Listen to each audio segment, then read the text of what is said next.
So period 3 elements.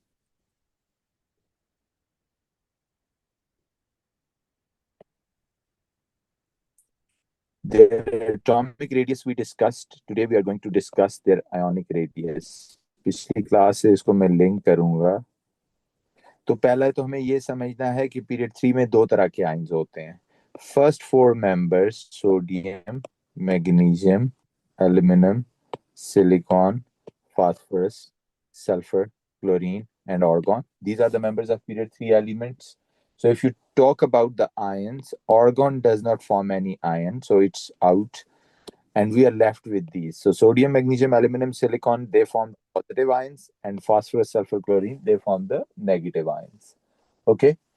So if you look at this, so first member Na positive, Mg2 positive, Al3 positive, and Si4 positive. They are the ones with the positive ions. And then next one, P3 negative, S2 negative, and Cl negative. They are the negative ions. One thing which I told you the last day, कि इन चारों के जो first four cations हैं, इनके number of electron same है. They are isoelectronic. their number of electrons are same. इसका भी 2 8 है कॉन्फ़िगरेशन, इसकी भी 2 8 है, इसकी भी 2 8 है, और इसकी भी 2 8 है. लेकिन डिफरेंस क्या है कि इसके 14 पॉजिटिव है इनसाइड और इसके 11 पॉजिटिव हैं इनसाइड. तो आप कहते हैं जी that is gonna make a lot of difference. क्या शील्डिंग में फर्क है? हम कहते हैं नहीं, शील्डिंग दोनों की सेम है. जब शील्डिंग सेम है, लुक एट दिस, 1 2, दो इलेक्ट्रॉन इसमें भी शील्ड कर रहे हैं और दो इलेक्ट्रॉन इसमें भी शील्ड कर रहे हैं. सो आप कहते हैं उससे फिर फर्क पड़ेगा. इंक्रीज इन न्यूक्लियर चार्ज हुआ है तो रेडियस कम हो जाएगा. This is what we said कि अक्रॉस द पीरियड जब आप जाते हैं तो nuclear charge increases, right. Shielding effect is constant. मैं आपको कल भी बच्चों बार बार कह रहा था, आज भी कह रहा हूं कि जब भी न्यूक्लियर चार्ज की इंक्रीज की बात करेगी होगी तो आपने शील्डिंग को साथ जरूर मेंशन करना है. ओके, बिकॉज शील्डिंग मैटर्स, क्योंकि शील्डिंग ही इसको कैंसिल करती है, इसके इफेक्ट को, अगर ये साथ ना हो तो. Okay, so nuclear charge increases, shielding effect is constant, right? And that's why the radius decreases. So cationic radius decreases, right? So cationic radius decreases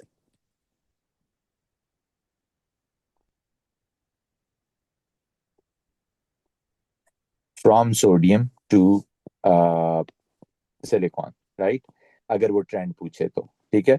overall में मैंने एक रूल भी आपको कल बता दिया था कि इन आइसो इलेक्ट्रॉनिक, ये एक रूल है बच्चों, इन आइसो इलेक्ट्रॉनिक के जब इलेक्ट्रॉन नंबर सेम हो तो with the increase in atomic number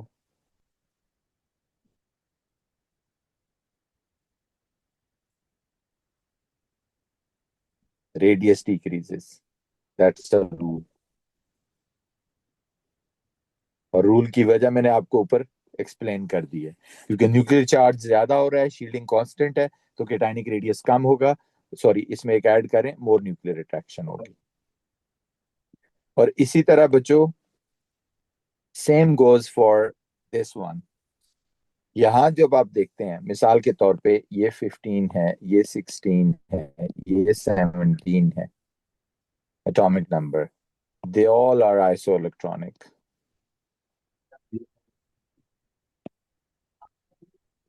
ये भी, इनके भी अगर आप कॉन्फिडेंस, इसकी भी सल्फर की भी 288 है और इसकी भी 288 है. इन अदर वर्ड्स अगर आप देखें तो इलेक्ट्रॉन्स 18 है, लेकिन इसके 15 प्रोटॉन्स हैं और 18 इलेक्ट्रॉन्स हैं. इसके 16 प्रोटॉन्स हैं और 18 इलेक्ट्रॉन्स हैं. और इसके 17 प्रोटॉन्स हैं और 18 इलेक्ट्रॉन्स हैं. तो आप कहते हैं जी obviously the pull of the nucleus is increasing. तो ये वही रूल है कि आइसो इलेक्ट्रॉनिक है तीनों, यस, तो with the increase in proton number the radius is gonna go down. तो आप कह रहे हैं इसमें क्योंकि न्यूक्लियर चार्ज इंक्रीज कर रहा है, शील्डिंग इफेक्ट फिर क्या है, कांस्टेंट है, more nuclear attraction towards valence electron,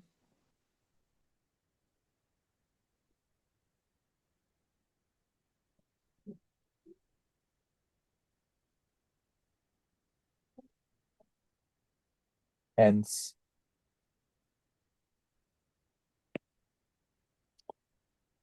lower radius. तो रेडियस बचो, राइट? सो रेडियस डिक्रीज कर रहा है. Okay, so radius always decreases when proton numbers are the same. Okay, so uh, this is how it goes. So इसलिए आप कहते हैं जी जो from P3 negative to Cl negative, so radius is gonna go down.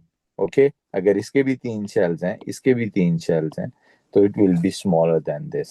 और वजह वही है कि आइसोइलेक्ट्रॉनिक होगा तो नंबर ऑफ इलेक्ट्रॉन सेम होंगे, प्रोटॉन नंबर ज्यादा होंगे तो रेडियस कम होता जाएगा. राइट, अब इस चीज को इन पर्सपेक्टिव डालते हैं. पर्सपेक्टिव कैसे डालेंगे आप देखें. आप कह रहे हैं जी अगर आप इसको एक ग्राफ पे ले लेते हैं, आप देखो बच्चों, ये ग्राफ है. आप कह रहे हैं जी इधर आयोनिक रेडियस है, आप कहते हैं जी ये तो अगर सोडियम का यहाँ था, ये मैंने कल बात की थी, तो Na positive has lost electron. तो अगर इसकी कॉन्फ़िगरेशन 281 थी, इसकी कॉन्फ़िगरेशन 28 है, यानी पूरा एक शेल कम हो गया. ना सिर्फ शेल कम हुआ बल्कि मेजर जो चेंज आता है वो शील्डिंग में आता है. शील्डिंग बहुत कम हो जाती है क्योंकि यहाँ शील्ड करने वाले 10 इलेक्ट्रॉन्स हैं. वैलेंस को खींच के पास लाना है ना न्यूक्लियस ने, तब साइज मैटर करेगा.